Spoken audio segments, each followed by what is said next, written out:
عليكم. معكم ارماني. بالنسبه للناس اللي ما عارفينش والا كان شي وحده خاصها تشرح هي انا. اول حاجه بغيت نقول لكم راه انا ما ساكناش في المغرب، انا ساكنه في هولندا وتزاديت في الدنمارك وكبرت في هولندا. ونورمالمون راه كندير السوشيال ميديا ديال هولندا.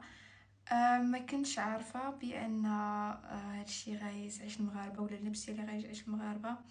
انا لبسي بحال هكاك وانا جو بو كومبروندر سي لباسي يخلع الناس، راه ماشي حيت لبس انا بحال هكاك كنشجع البنات باش يلبسوا بحال هكاك، بالعكس راه حيت انا كبرت في واحد المجتمع اللي كيجيهم هادشي عادي واللبس عادي، داكشي علاش ولا كيجيني حتى انا عادي، ولكن ما كنشجعش البنات باش يلبسوا بحالي. عارفه بان في المغرب هادشي ماشي عادي. ثاني حاجه انا ما كانش كيسحب ليا ديك لا جوب غادي تبان طالعه حتى لديك الدرجه في الكاميرا. انا براسي فاش شفتها كنت مع راسي او شيت. وبغيت نوريكم بان ديك لا جوب اللي كنت لابسه راه ماشي جوب، راه شورت. بزاف الناس كيقولوا لي كيلوط كيبان ولكن راه شورت. دونك حتى هادي باش تكون في نظركم. انا عمرني ما نقدر نلبس شي حاجه بحال هكاك تكون ماشي شورت ولا شي حاجه. وبغيت نطلب سماحه من المغاربه كاملين اللي عشتوا في هذا البلان هذا ولا كيسحب لهم انايا بالعاني درت هادشي ولا هادي. كنطلب منهم سماحه حيت يعني كنتش انا ناويه باش نوصل داك الميساج بديك الطريقه.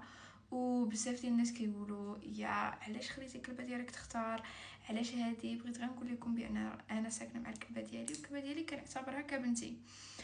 دونك الا كنت مع شي واحد شريك حياتي ولا هادي وكان ما عندوش مع الكلاب ولا ما عارفش في الكلاب وكذا غنلقى معاه مشكل، حيت ما غيعرفش يتعامل معاها. غنلقى معاه مشكل يقول لي في الاخر يقول لي حيديها ما عجبتنيش ما عنديش مع الكلاب وانا هادشي ما بغيتوش.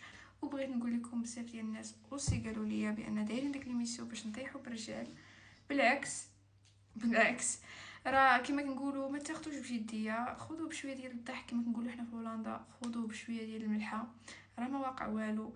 وصافي هادشي اللي كنت باغا نقول لكم. وبغيت نقول لكم مره اخرى I am so sorry. باي.